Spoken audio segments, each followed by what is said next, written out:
시청자 여러분 안녕하세요. 심리학자 김태형의 미심쩍다 시작하겠습니다. 김서영 소장 나오셨습니다. 안녕하세요. 안녕하세요.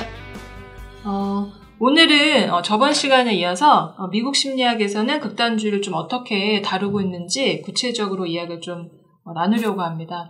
그 미국 심리학에서는 극단주의 연구 좀 언제부터 이루어졌다고 보시나요? 한 60년대? 70년대부터 시작이 좀 본격적으로 됐다고 할 수 있는데, 극단주의에 대한 연구라기보다는 이제 집단사고에 대한 연구에서 이 주제를 다뤘다 하는 게 더 정확한 표현일 것 같습니다. 방금 말씀해주신 대로 그 미국 심리학에서는 극단주의를 이야기하면서 집단사고를 언급을 하고 있는데요. 네. 그 미국의 피그만 침공 실패, 챌린저 우주 왕복선 폭발 사고 등을 예로 들면서 집단사고에 문제가 있다 네. 이렇게 좀 바라보고 있습니다. 그래서 이 집단사고랑 좀 어떤 것인지.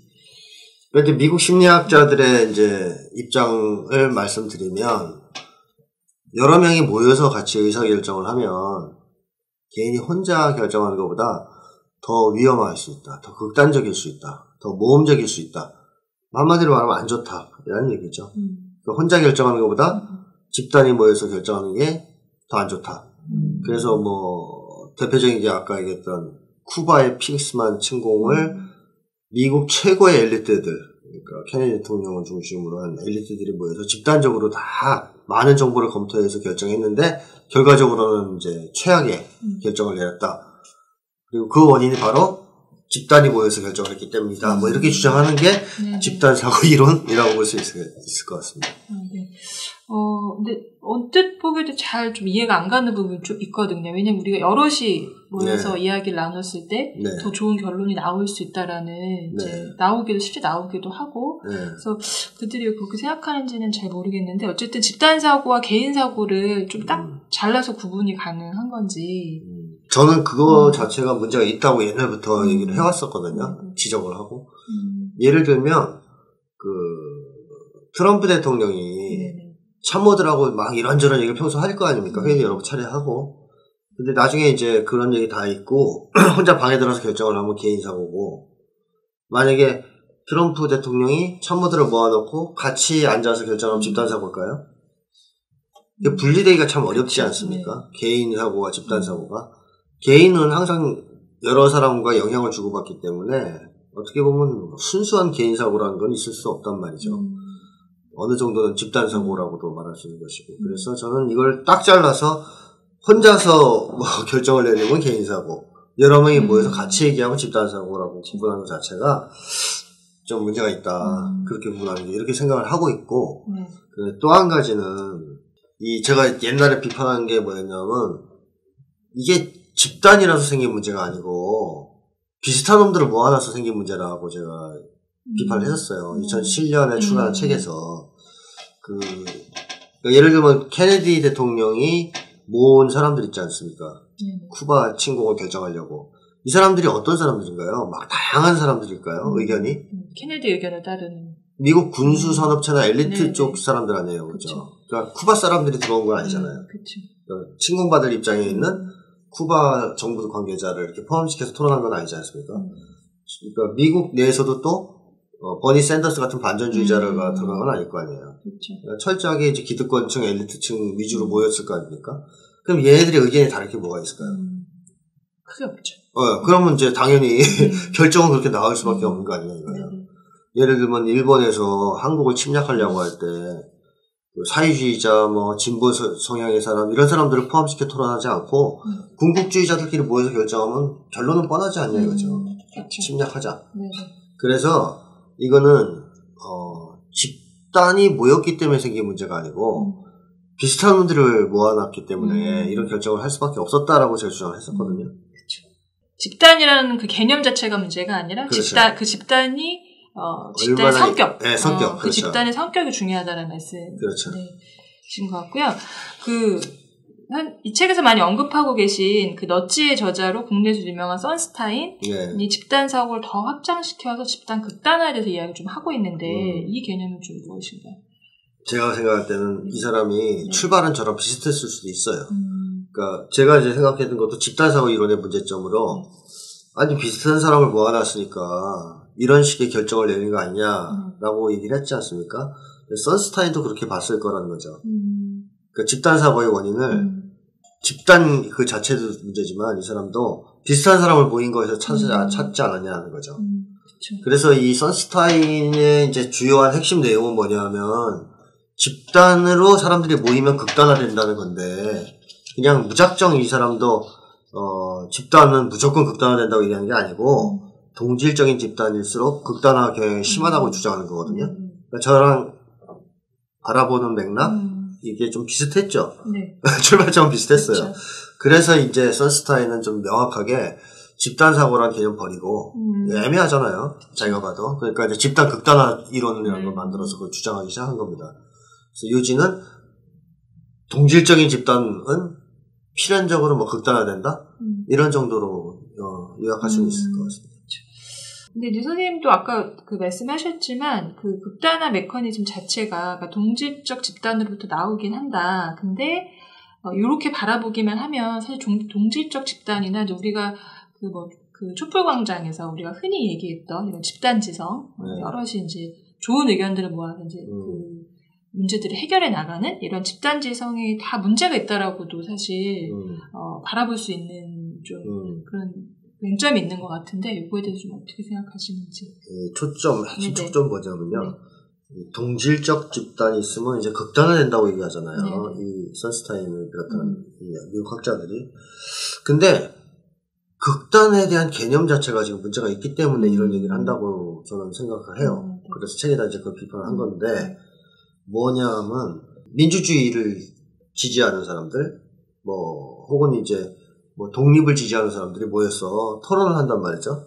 그럼 처음에 이 사람들은 독립에 대한 생각이 지지 정도가 한 30밖에 없었다. 근데 어떤 회합에 참가해서 토론을 하고 나니까 이제 70 정도로 지지하는 정도로 올라갔단 말이에요. 그럼 이게 이제 극단화됐다고 얘기한단 말이에요. 이 견해에 의하면. 무슨 얘기냐. 그러니까 선스타인 같은 경우에는 기존에 갖고 있던 것보다 어떤 성향이든 감정이든 생각이든 태도든 더 강해졌다 양쪽으로. 이러면 이걸 극단화됐다고 얘기해요. 극단의 개념은 그런 식으로 쓴다는 거죠. 기존 것보다 더 강해졌냐 약해졌냐는 상대적 개념으로 쓴다는 거예요. 그 내용의 성격이 어떤 거 떠나서. 양적 개념으로. 이렇게 따지면은 나쁜 거에는 들어맞는 얘기도 될 수 있는데 예를 들어 어떤 사람이 차별에 대해서 처음에는 별로 지지를 안 했는데 그런 집단에 가서 토론하고 나서 갑자기 차별주의자가 됐다 그러면 극단주의자가 됐다라고 얘기할 수 있는 거잖아요. 그런 거 있지만 조금 전에 말씀드린 것처럼 박근혜 탄핵에 찬성하는 사람이 20밖에 찬성을 안 했는데 사람들하고 얘기하고 나서 60까지 찬성도가 올라갔다 그러면 이 사람도 극단화됐다고 지금 얘기하는 거란 말이죠. 그렇죠. 그래서 저는 이게 극단의 개념을 잘못 사용한 결과로 나오는 주장이다. 그러니까 극단은 양적 개념이 아니다, 제가 볼 때는. 극단은 질적인 개념이라고 해야 돼요. 무슨 얘기냐. 사회보장제도, 기본소득제를 20 지지하던 사람이 토론을 하고 나서 80 지지했다 하면 극단주의하고 아무 상관없어요.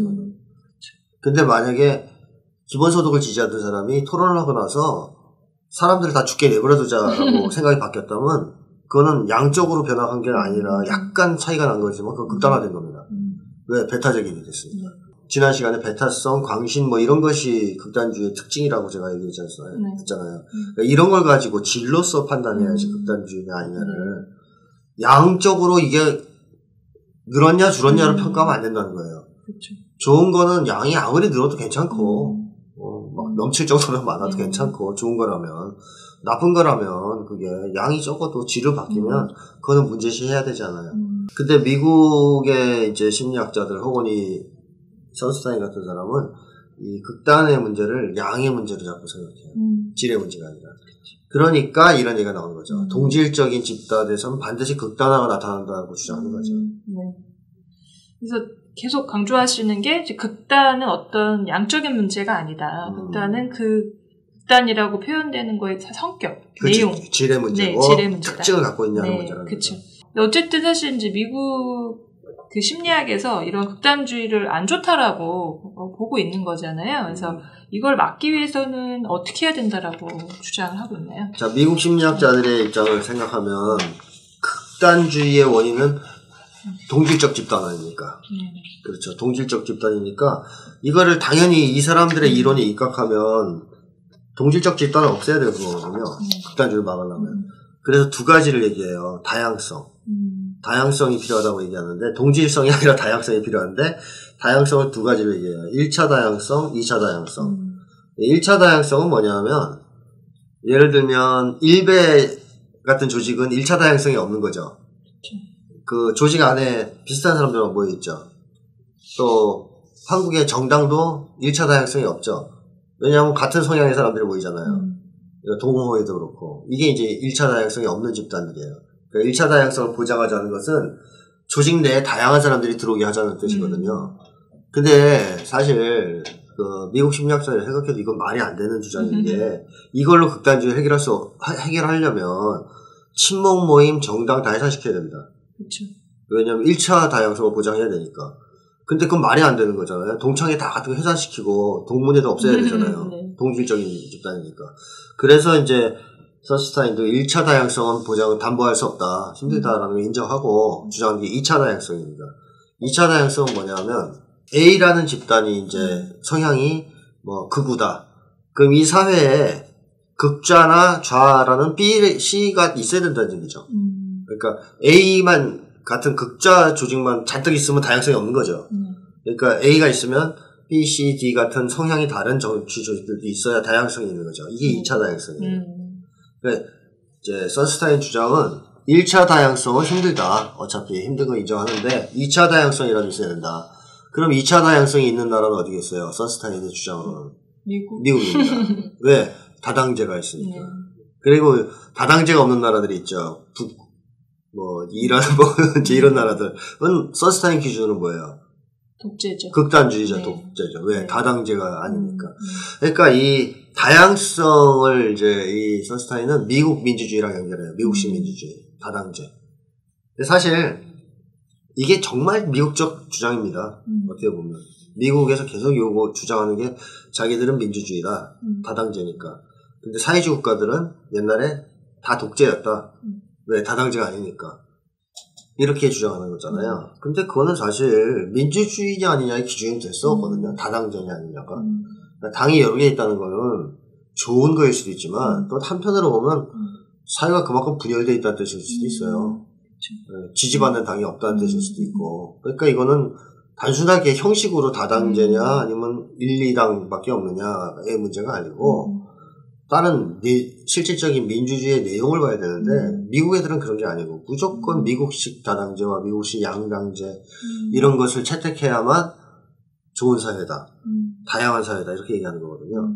그러니까 굉장히 이제 미국적인 입장에서의 일방적 주장이죠. 그렇죠. 저는 사실 그 미국식 민주주의가 해답이라고 이제 이 사람이 주장을 하는데 저도 거의 동의가 안 되는 게 사실 미국식 사실 어떻게 보면 이제 미국도 다당제를 표방한다 하지만 거의 양당제. 이 두 공화당과 민주당이 아니면 사실 정치를 할 수가 없는 많은 사람들이 자기의 이익을 대변할 수 없는 그런 시스템인 것 같기도 하고 뭐 그런 언론의 자유 이런 거를 보장해 준다고는 하지만 저는 여과 없이 모든 걸 다 해도 자기들 자본의 입맛에 맞는 이제 그런 것들만 사실 표현할 수 있게 하지 않는가. 정확하게 지적하셨는데요. 미국의 양당제는요 진보 세력을 전멸시킨 기초 위에서 만들어진 위장 체제다라는 걸 우리가 알아야 되거든요. 그러니까 30년대를 전후해서 미국의 진보 세력들, 사회주의 계열, 노동운동 정말 가혹할 정도의 탄압을 하지 않았습니까? 미국에서. 그래서 메이데이가 사실 미국에서 유래된 거잖아요. 노동자들이 피해 학살을 당한 날 이 메이데이의 기원 아닙니까? 진보 진영을 정말 거칠게 파쇼적으로 탄압해서 다 괴멸시켰어요. 싸움을. 옛날에 인디안 죽이듯이. 그렇게 다 죽여놓고선 당을 두 개 만든 거거든요. 그러면 당연히 진보 정당 같은 건 나올 수가 없죠. 자본가들을 대변하는 정당이 두 개가 나오는 거죠. 그게 이제 민주당과 공화당이에요. 그러니까 저는 사실상 미국의 양당제는 옛날 그리스의 뭐 민주정치랑 비슷하다고 생각해요. 그리스의 민주정치는 노예제를 기반으로 자기들만의 민주주의잖아요. 가진 자들만의, 노예주들만의. 그러니까 미국의 양당제는 99%의 민중을 배제한 가진 자들만의 민주주의입니다. 이게 이제 기만체제라는 거죠. 그래서 일단 미국식 양당제 자체는 일단 좌익 세력을 전멸시킨다라는 전제가 있어야 되는 것이기 때문에 이건 다른 나라에 절대로 강요할 수 없는 것이다 라는 생각이 들고, 또 한 가지는 아까 말씀하신 대로 이미 미국은 다 자기들이 장악했어요. 모든 것을. 언론, 출판, 하여튼 매스컴에서부터 일체를 장악하고 국민들한테 필요한 정보만 유통시키는 나라거든요. 그러니까 이런 상황에서 사상의 자유니 언론의 자유를 준다는 것은 사실상 허브라에 가깝다고 볼 수 있는 거죠. 그래놓고 다른 나라의 인권을 논하고 참 우습다는 생각을 많이 하게 되는데요. 근데 이렇게 그 집단 극단화가 일어나는 가장 큰 이유를 이제 책에서는 이 선스타인 정보라고 이야기를 했는데, 지식이나 정보만으로 극단주의가 일어날 수 있는 건지. 이게 이제 이 미국 심리학의 중요한 특징 중에 하나인데, 사회적으로 격리되면 정보를 편파적으로 받아들이게 된다는 거거든요. 그러니까 스스로 자신들을 사회로부터 격리시키면 사회에서 유통되는 정보들을 다 받아들이는 게 아니고 자기들 입맛에 맞는 정보만 자기들끼리 유통시킬 거 아니에요. 그래서 정보가 편파화된다. 일방적으로 치우친다. 그래서 극단화된다는 거고, 또 동질적인 집단이 극단화를 일으키는 것도 왜 그러냐면 똑같은 사람들이 모이면 똑같은 정보만 서로 주고받는다는 거예요. 그래서 이제 그 정보가 강화되고 나머지 정보는 무시된다는 것이죠. 이런 식으로 정보가 결정적인 역할을 한다고 보는 건데, 미국 심리학에서는 이것 자체가 저는 틀렸다고 생각합니다. 왜 틀렸다고 생각하냐면요, 사람이 생각이 바뀌거나 태도가 바뀌는 것은 정보만에 의해서 되는 것은 아니다. 감정이나 동기 같은 게 큰 작용을 하거든요, 사이언스 그거보다는. 근데 미국 심리학은 거의 정보만 언급하거든요. 그러면 정보는 역할을 안 하느냐? 합니다. 정보도 생각을 바꾸는데 큰 역할을 하고 태도를 바꾸는데 상당한 역할을 하는데, 아주 중요한 역할을 하는 것은 정보보다는 오히려 동기나 감정이에요. 자, 예를 들어볼까요? 그러니까 어떤 예를 들 수 있냐면, 사람들이 굉장히 중요하게 생각하는 문제가 있을 수 있고 덜 중요한 문제가 있을 수 있잖아요. 덜 중요한 문제는 예를 들면, 내가 스마트폰을 LG 거를 살려고 그랬는데 정보가 들어와요. 삼성 게 더 좋다는. 그러면 삼성으로 바꿀 수 있죠. 큰 문제 없죠. 근데 왜 그럴까요? 나한테 이렇게 중요한 문제가 아니니까. 스마트폰은 바꾸는 거는 내가 중요하지 않은 문제라는 것은 이미 이 문제에 대해서 어떤 신념, 감정, 태도 같은 게 정해지지 않은 문제라는 거예요. 우리는 그런 거 일일이 다 정하고 있진 않죠. 신념, 태도 이런 걸 결정해 놓고 있지 않죠. 예를 들면 나왔을 때 지하철 색깔이 빨간색이다 그러면 확 화가 나고 이러지 않잖아요. 그건 뭐 그럴 수도 있고 저럴 수도 있고. 그럼 정보가 이럴 때는 큰 역할을 해요. 중요하지 않은 문제들에 대해서. 근데 중요한 문제들은 좀 달라요. 예를 들어서 내가 한국 축구팀을 응원하는데, 한국 사람으로서 일본 축구팀이 더 좋다는 정보가 자꾸 들어와요. 그러면 이제 갑자기 일본 팀을 응원하게 될까요? 그렇지 않죠. 그건 절대 불가능하죠. 근데 왜 그러냐면, 내가 한국 팀을 응원하는 문제는 스마트폰을 바꾸는 문제는 차원이 다른 대단히 중요한 문제거든요. 이 중요한 문제에 대해서는 사람들이 이미 상당한 정도의 태도, 신념, 감정 같은 게 형성이 되어 있습니다. 그래서 그거에 반하는 정보가 들어오면 잘 안 깨집니다. 들어와도. 그게 바로 우리가 이제 흔히 얘기하는 극우 사람들.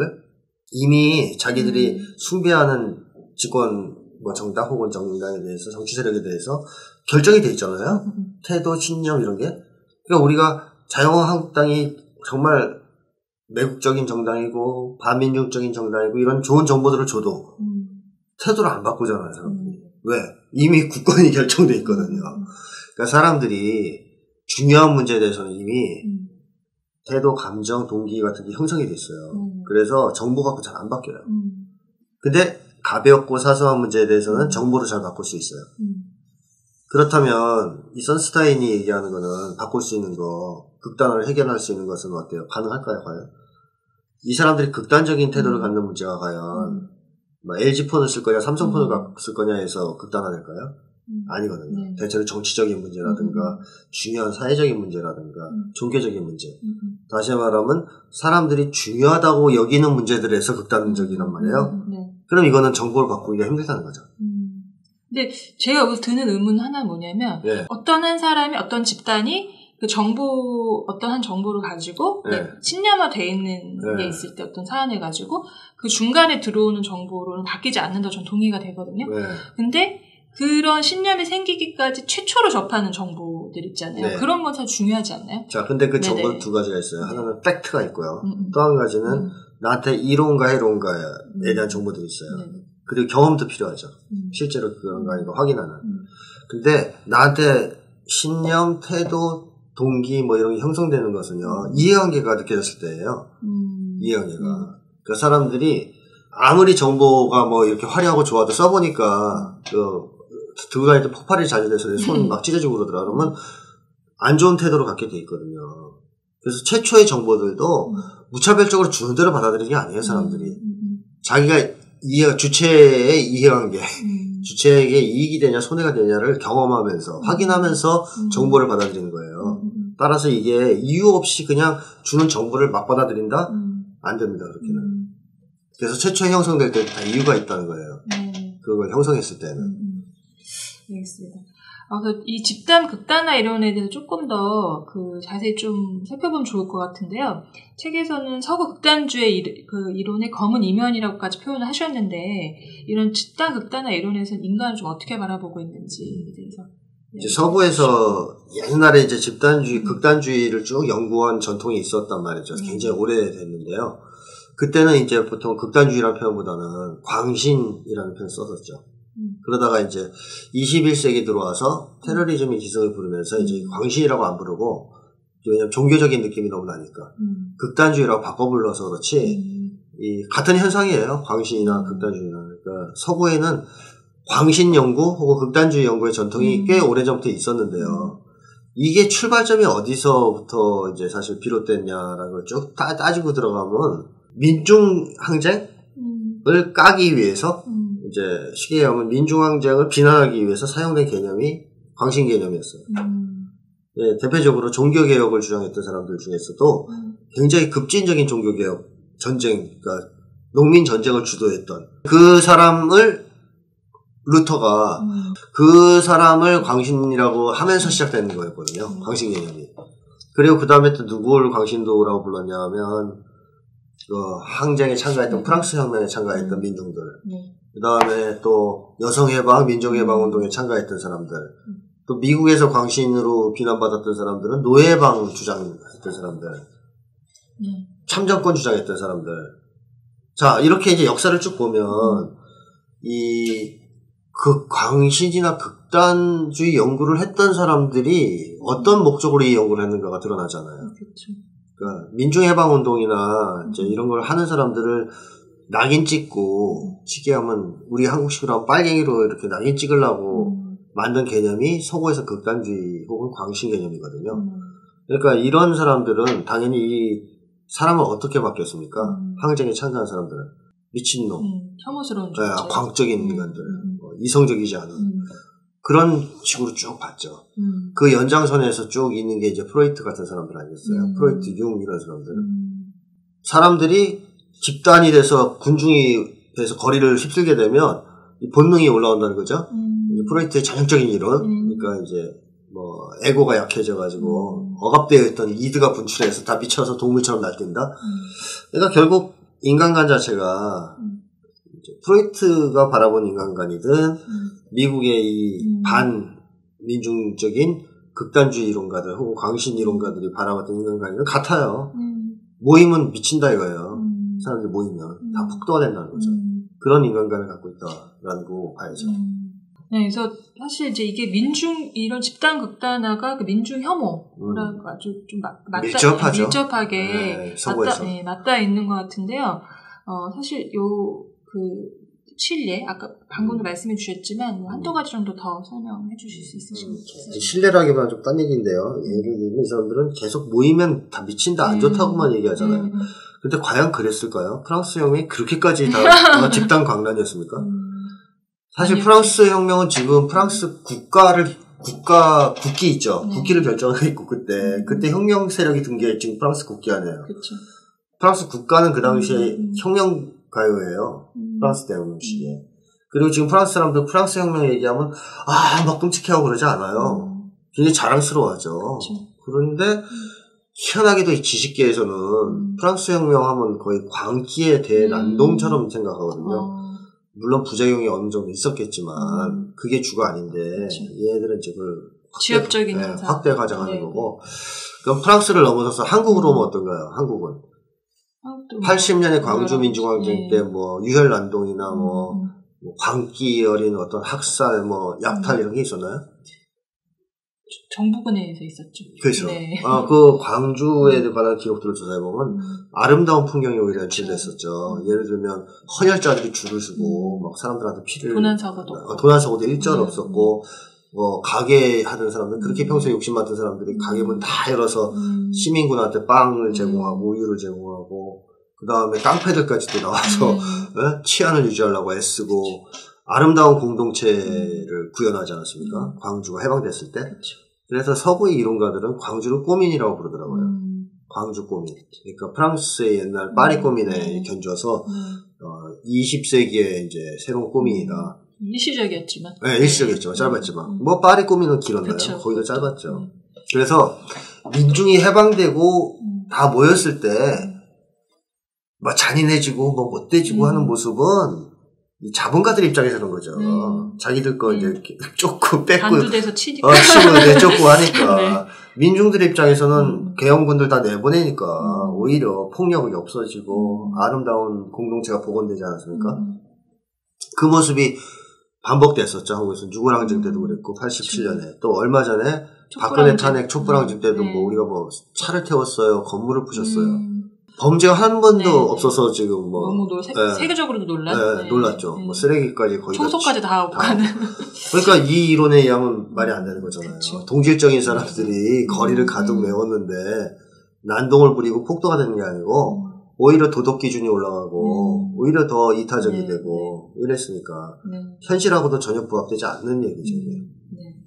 저는 이런 집단 극단화 이런 현상과 좀 비추어서 약간 우리 사이에 좀 퍼져 있는 안 좋은 표현 중에 하나가 저는 그 군중심리, 포퓰리즘 이런 표현들을 이런 TV나 이런 지식인들이 많이 쓰는 것 같더라고요. 그래서 그 군중들이 지금 시민들이 왜 저런 목소리를 여러 명이 뭐 인터넷 뭐 댓글이라든지 아니면 뭐 거리로 나와서 하는지를 들여다보기보다는 그냥 저들이 뭐 저런 분위기에 휩쓸려서 저렇게 행동한다라는 식으로 많이 좀 그냥 매도하는 그런 느낌을 받은 적이 좀 많이 있거든요. 참고로 제가 한 가지 조금 좋은 말씀드리면, 이 군중이 이렇게 아름다운 어떤 공동체의 모습으로 투쟁 대열을 만들어 나갈 수 있느냐, 아니면 약간 폭도화돼서, 막, 미국은 그렇잖아요. 그렇죠. 사건만 터지면, 유럽도 그렇죠. 사건만 터지면 막 불지르고 약탈하고 그러잖아요. 이렇게 되냐면, 어떤 차이가 에서 그렇게 되냐면요, 민중이 공동체적인 단합을 이루고, 고상한 목적을 향해 싸우려면요, 정치의식화가 좀 돼 있어야 되고, 그걸 주도할 수 있는 조직이나 지도자가 있어야 됩니다. 그래서 우리 역사를 보면 항상 있었어요. 광주에도 나름대로 이념이 있었고, 정신적 지도자로서 또 김대중 전 대통령 같은 분이 있었고 했기 때문에, 이게 폭도화되지 않은 거예요. 그렇죠. 그러니까 아주 항쟁고, 시민군도 있었고. 시민군 항쟁군. 지도부도 있었고. 그런 거고, 유골항쟁도 그랬고, 촛불도 그랬지만, 미국이나 이런 데는요, 그런 게 부재한 상태에서 그냥 탕 터지는 거거든요. 그러면 이게 사람들이 뭐가 잘못됐으니까 뭘 해야 된다라는 걸 모르니까 그냥 평소에 갖고 있던 화를 아무데나 주변에다 분출하는 거죠. 그러면서 이제 그런 현상이 나타나가 되고. 그래서 사회가 폭동이 일어나지 않으려면 노동조합 진보정당 이런 게 튼튼해야 이 임의의 시각에 폭동 같은 게 아니라 훌륭한 항쟁 같은 게 벌어질 수 있는 거죠. 그리고 이 선스타인이 저도 이 부분 읽다가 너무 깜짝 놀라가지고 뭐 이런 막말을 하나 이런 생각이 들 정도로 굉장히 모력사적이고 분절적인 생각인 것 같은데 이 한국인의 반일 감정 역시도 집단 극단화 이론에 들어간다 이렇게 이야기를 했다고 하던데 이거에 대해서 선생님 좀 어떻게 생각하시나요? 정확하게 말씀드리면 이제 선스타인 책에서 얘기한 건 북쪽 사람들 얘기예요. 근데 제가 이제 읽는 맥락에서 한국어로 바꾼 겁니다. 편하게 하려고. 상관없어요. 근데 어디에 갖다 놓으나 똑같은 얘기인데 선스타인 주장은 뭐냐면 한국 사람들 이제 로스코리안이든 뭐 사우스든 하여튼 이제 편하게 하기 위해서 그냥 한국인으로 지칭할게요. 한국인들이 반일 감정을 갖고 있는 이유는 정보 때문이라고 주장하는 거죠. 잘못된 정보. 잘못된 정보라는 거예요. 이제 선스타인 입장에서. 네. 정부가 계속 일본에 대한 안 좋은 정보만 준 거 아니냐 이거예요. 그러니까 한국 사람들이 반일 감정을 가졌다. 그 이유가 딴 데 있는 거 아니다. 객관적 근원 따위는 없다. 이렇게 주장한단 말이에요. 이제 우리 한국인의 입장에서 들으면 좀 황당하죠? 왜냐? 우리가 과거의 역사가 분명히 있는데 한국을 침략한 역사, 또 현재 그걸 부인하고 뻔뻔하게 재침을 하려고 하는 이런 일본의 뻔뻔함, 이걸 목도하고 있는데 이런 건 완전히 무시하고 정보 때문에 너희가 그런 거다. 그러니까 오해를 풀어라. 이런 식의 충고를 하는데 이거는 이 집단 극단화 이론이 혹은 이제 선스타인이 얼마나 이 정보를 중시하느냐 하는 걸 보여줍니다. 이 선스타인은 그런 생각이 있는 거예요.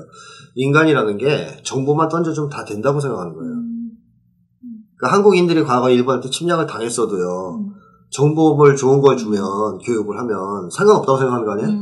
그러니까 자기네가 정보를 통제할 수 있다고 믿고 정보를 주는 것에 의해서 사람을 조종할 수 있다고 믿는 거 아닙니까? 그렇죠. 근데 안 되거든요. 그렇게 정보를 조작하고 예를 들어서 우리 어릴 때부터 계속 일본은 우리의 은인이다. 이런 교육을 계속하고 언론 매체에서 떠든다고 우리 한국 사람들의 반일 감정이 사라질까요? 그렇게 하면은요. 할아버지 할머니를 통해서 이렇게 집에서 듣게 돼 있어요. 그렇죠. 일본 놈들이 우리 사실은 침략했었고 그래서 언젠가 깨져요. 그렇죠. 또 광주도 결국 깨졌잖아요. 네, 초기에는 그렇게 네, 정부에서 계속 폭도들의 반란이다라고 네, 했지만 대학생들이 계속 퍼뜨린 거 아니에요. 아니라 이거는 학살이다. 광주 시민들. 네. 그래서 결국에는 그게 깨지지 않습니까? 그러니까 정보를 가지고 조종을 하고 싶어서 아무리 애를 써도 현실을 부정할 수는 없어요. 그렇죠. 근데 이제 선스타인류의 주장은 현실을 완전히 무시하죠. 한국인들이 과거 일본인들한테 침략당했던 역사 따위는 다 무시하고 정보를 할 수 있다고 믿는 거죠. 근데 그거 정보 자체도 사실 왜곡돼서 받아들이는 것 같아요. 그러니까 사실 그런 역사도 일종의 팩트잖아요. 근데 이거 자체를 제대로 바라보지 않고 그냥 무시해버리는, 자기가 취하고 싶은 것만 취하는. 근데 추가로 말하면 무식해요. 이 무식한 거예요. 미국 심리학자들 굉장히 무식해요. 역사 같은 건 진짜 모르고. 자기네 역사 짧아서 그런지. 네, 그리고 제3세계나 다른 나라에 대해서는 정말 무지합니다. 관심도 없고. 네. 결국에는 이제 이들이 주장하는 내용들을 좀 살펴보면 인간을 굉장히 수동적인 존재로 보고 민주를 혐오하는 미국 심리학이 그리고 누구에게 사실 이로울 건가 이런 생각이 들게 하는데요. 선생님께서는 이 미국 심리학 본질 자체가 어용이다 라고까지 말씀하셨는데 이거에 다시 한번 좀 간단히 정리를 해주시면 좋을 것 같습니다. 원래 미국은요 독자적인 심리학의 전통이라는 게 없었잖아요. 그러니까 심리학은 독일에서 출발했다고 봐야 되거든요. 그러니까 분트 시저로 보통 보는 건데 미국도 그 유럽 심리학을 수입하는 쪽에 입장에 있었어요. 한동안 계속. 그래서 분투가 유행하면 분투께 들어오고 또 유럽에서 뭐가 유행한다, 구성주의, 기능주의가 유행한다 그러면 이제 이렇게 또 들어오고 막 이런 식이었는데 기능주의는 약간 미국 사람들이 가세했다라고 이제 말할 수 있겠고 자 근데 미국에서 유럽 심리학에 대한 열등감을 이제 뭐 보상하기 위해서 혹은 이제 유럽 심리학을 이제 까기 위해서 등장한 게 이제 최초의 심리학이 행동주의 심리학이라고 보면 됩니다. 그래서 행동주의 심리학이 이제 시조다, 미국 심리학이 시초다라고 보여야 되는데 행동주의 심리학의 특징은 인간을 환경에 의해서 지배되는 수동적인 존재. 또 다시 얘기하면 다른 측면에서 얘기하면 환경이 인간 심리를 결정한다고 보는 견해에 입각해 있죠. 그러니까 인간은 환경에 의해 지배당하는 존재라는 견해가 이제 행동주의 기본적인 인간관이에요. 인간은 수동적인 존재로 보는 거. 그래서 행동주의에서는 자극을 주면 인간은 거기에 맞게 반응한다. SR이론 주장한 거 아니에요. 초창기에. 그 왓슨 같은 사람은 이런 이제 거에 입각해가지고 그런 얘기를 했었죠. 애들을 나한테 보내라. 뭐 이제 대통령, 뭐 장관, 뭐 교수, 뭐 이런 꼬리표 붙여서 보내면 제가 키워주겠다 그렇게. 그러니까 이제 왜 그렇게 자신했냐면 대통령이 되기 위해 필요한 자극을 주겠다는 거예요 계속. 그럼 얘는 이제 대통령이 되게 돼 있다는 거고 얘는 이제 뭐 예를 들면 범죄자를 키워주세요 그러면 범죄자가 되는 자극을 주겠다는 거죠. 그러니까 왓슨의 사고방식은 전형적인 SR이지 않습니까? S에 의해서 인간은 이렇게 만들어지는 수동적 존재다. 근데 이게 이제 비판을 많이 받았죠. 많이 받아서 행동주의가. 그러니까 이제 행동주의가 수정을 좀 합니다. 약간 수정을 해요. 그래서 중간중간에 이제 큰 거 빼고 이제 현재로 넘어오면 뭐냐면 인지행동주의라 그래가지고 인간에게는 생각이라는 게 좀 있다. 진짜 인간 사고하는 능력이 있다. 그렇게 완전 깡통은 아니다. 이게 이제 인지행동주의거든요.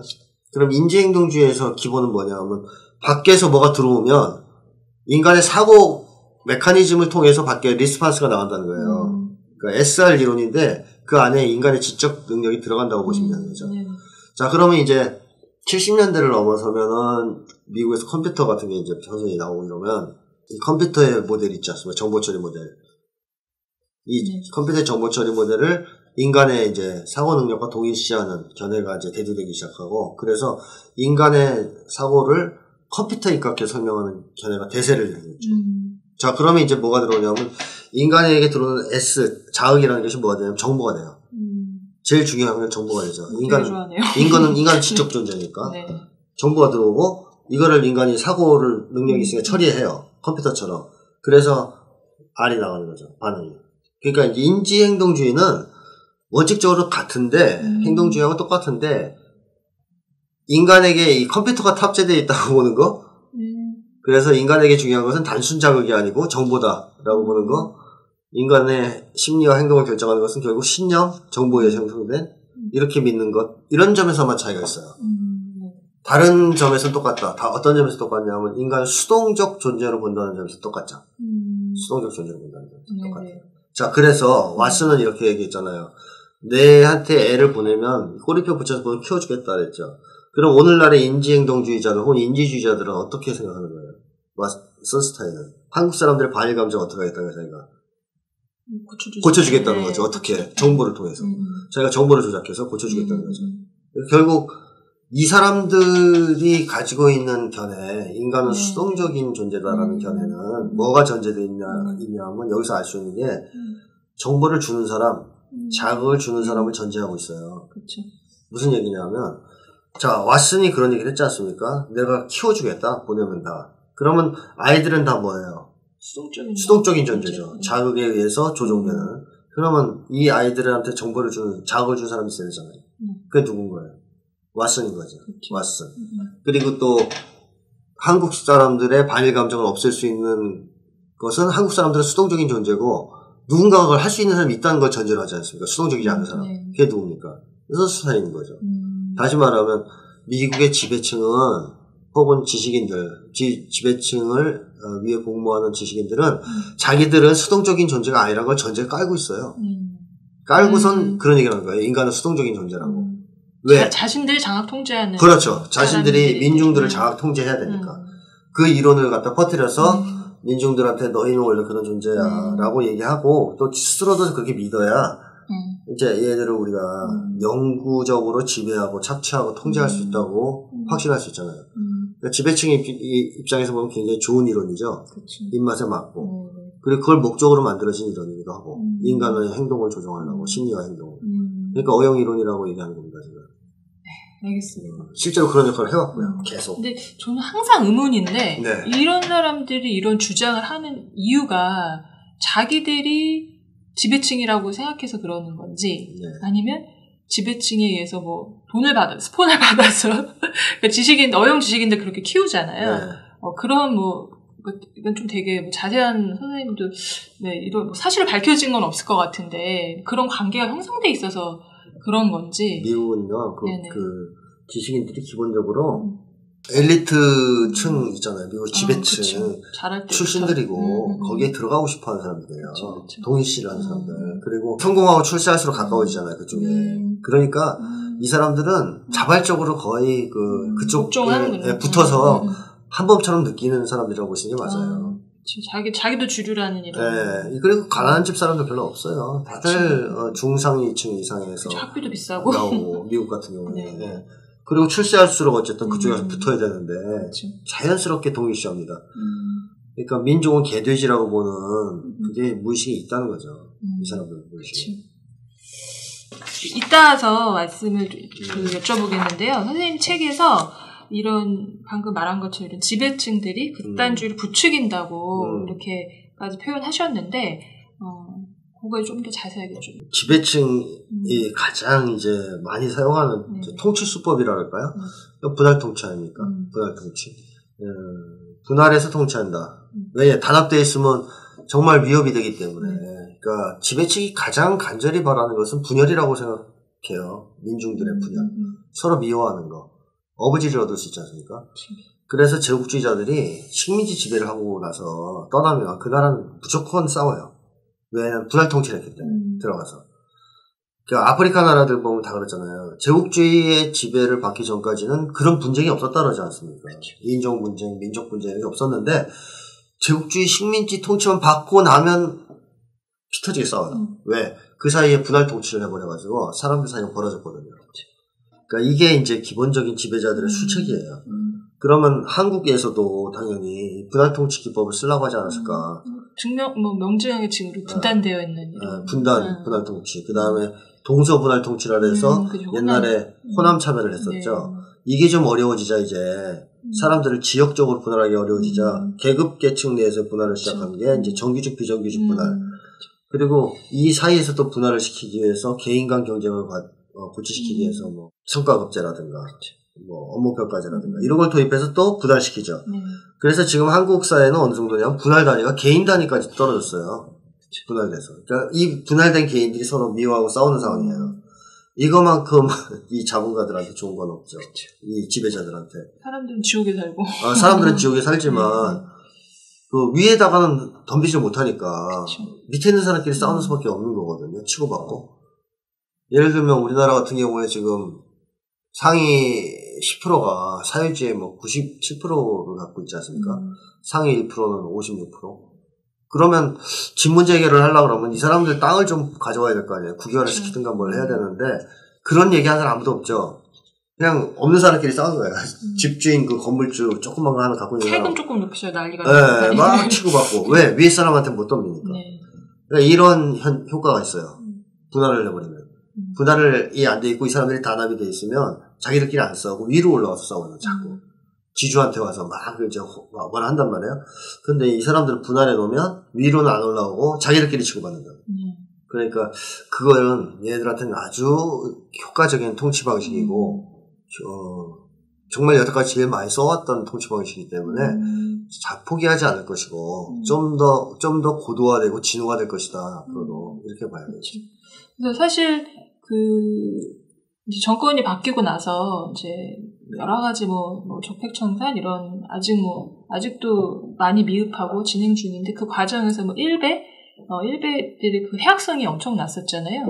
근데 사실 이들을 지원했던 게 바로 삼성. 그렇죠. 삼성이 지원했다라는 그런 소식을 접하면서 너무 사실 놀랐었거든요. 근데 또 한편으로 보면은 우리나라가 뭐 삼성 공화국이다 할 정도로 삼성 영향력이 있는데 그들의 입맛에 맞는 나라를 만들기 위해서는 이런 극단적이고 극우적인 이런 굉장히 패륜적인 그런 집단들을 지원을 서슴없이 하는구나 이런 걸 보면서 이 기득권들 지배층들의 사실 그런 행태에 정말 놀랐었거든요. 그래서 선생님이 그 이야기 좀 맞닿아 있는 것 같습니다.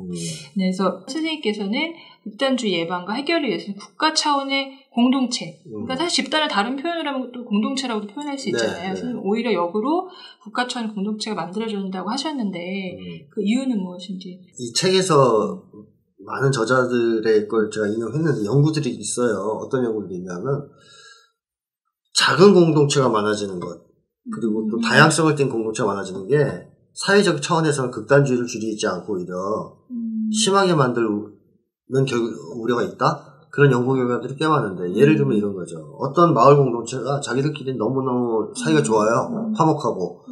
근데 옆마을에 들어온 이제 그 이민자들 한테는 가서 테러하는, 벽돌 던지고 이런 모습이 실제로 있다는 거거든요. 그러니까 우리가 소규모의 어떤 모임, 공동체가 사회에 많이 만들어진다고 해서 극단주의가 사라지는 게 아닙니다. 그쵸. 배타성이 사라져야 되잖아요. 우리는 하나로 묶여야 된다. 근데 이 배타성을 줄이는 가장 핵심적인 거는 목표가 일치하는 거거든요. 그러니까 우리가 같은 목표를 갖고 있다라고 할 때 배타성이 확 줄거든요.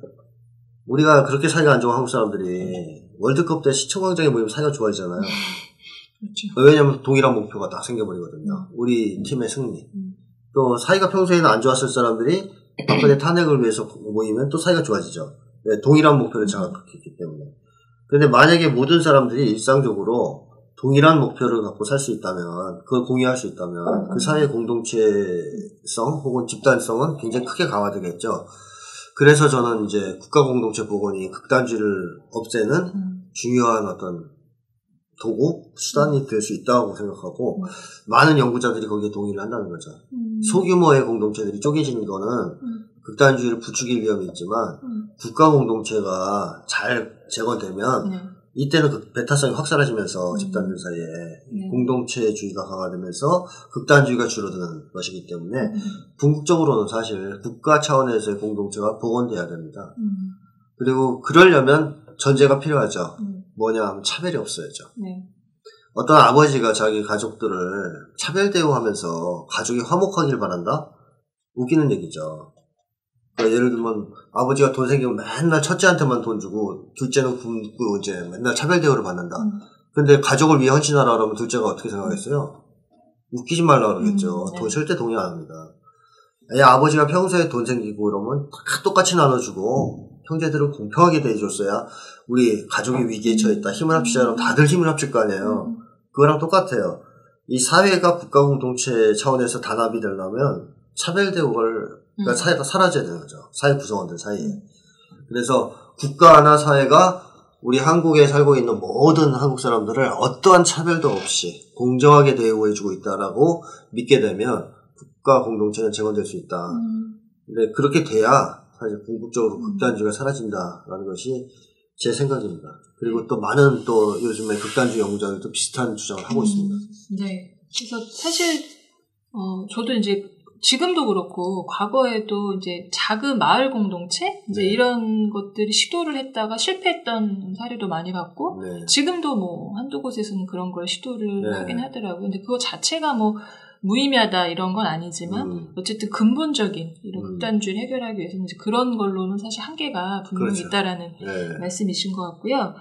그래서 사실 국가공동체를 복원한다는 게 사실 쉬운 문제는 아니잖아요. 쉬운 문제는 아니고 어떻게 표현하면 이제 전 사회를 변혁, 개조해야 된다라는 그런 주장이신 것 같고 그거에 대한 조금 더 구체적인 어떻게 해야 되는지 책에 나와 있으니까 책을 꼭 사서 읽어보시면 좋을 것 같습니다. 그래서 오늘은 미국 심리학의 극단주의를 어떻게 설명하고 있는지와 그 문제점을 좀 알아봤습니다. 2011년 월간 조선은 이 한 권의 책이라면서 선스타인의 우리는 왜 극단에 끌리는가를 소개했습니다. 그러면서 인터넷 토론방이 어떻게 극단주의를 불러일으키는 공간인지에 대해서 경고하기도 했었는데요. 조선일보가 왜 이 책을 추천하는지에 대해서는 유심히 우리가 좀 생각을 해봐야 될 것 같습니다. 네, 그래서 그럴듯해 보이지만 결국 인간을 수동적인 존재로 보고 파편화시키는 미국 심리학에 대한 문제점은 계속 방송을 통해서 앞으로도 좀 살펴보도록 하겠습니다. 두 번에 걸쳐서 극단주의에 대한 방송을 진행했는데요. 마지막으로 간단하게 한 말씀 부탁드리고 방송 마치겠습니다. 네, 한국 사회의 극단화가 이제 심각한 지경에 이르러서 정말 사람 살기 힘든 세상이 됐다라는 이제 막 곡소리가 사방에서 나오고 있지 않습니까? 이거를 해결하기 위해서 가장 먼저 해야 되는 것은 제가 계속 강조하지만 사람들 사이를 복원시켜야 되는 관계가 너무 나빠졌기 때문에 이 고통을 끝내지 않고서는 다른 것이 다 소용없는 지경에 이르렀다고 저는 생각해요. 그래서 사람들 사이의 관계를 복원하는 것이 최우선 과제가 돼야 된다. 그럼 사람들 사이의 관계가 어떻게 하면 좋아질까? 그것은 제가 볼 때는 차별 대우를 안 하는 겁니다. 차별받는 사람끼리는 사이좋게 지낼 수가 없지 않습니까? 그래서 국가가 하루라도 빨리 좀 방향을 좀 잡아야 된다. 그쪽으로. 사람들 사이를 차별 대우하지 않는 쪽으로. 그렇다면 격차를 줄이는 쪽으로 가야 한다는 얘기죠. 쉽게 얘기하면 차별 대우하지 않는다는 것은. 그렇게 돼야 문제가 풀리기 시작할 거다. 근데 지금처럼 계속 그냥 그거를 자연 발생성에 맡겨놓는다든가 혹은 부자 증세 하나 갖고도 뭐 걱정을 해서 안 하려고 한다든가 하면 출산율 0. 몇 %대 이거 회복될 수 없고 우리나라는 망할 수밖에 없어요. 그래서 지금은 우리 한국이 망하느냐 안 하느냐는 뭐 기로에 서 있는 상황이에요. 네네. 그래서 정말 비장한 각오로 저는 이 문제를 해결하겠다는 생각을 가진다면 시도를 해야 된다. 근본적인 수술에 대해서 국민적 동의를 모으는 과정을 빨리빨리 시작해야 된다고 생각해요. 알겠습니다. 좋은 말씀 감사드리고요. 미심쩍다 방송은 격주 목요일에 공개가 됩니다. 시청해주신 여러분 고맙습니다.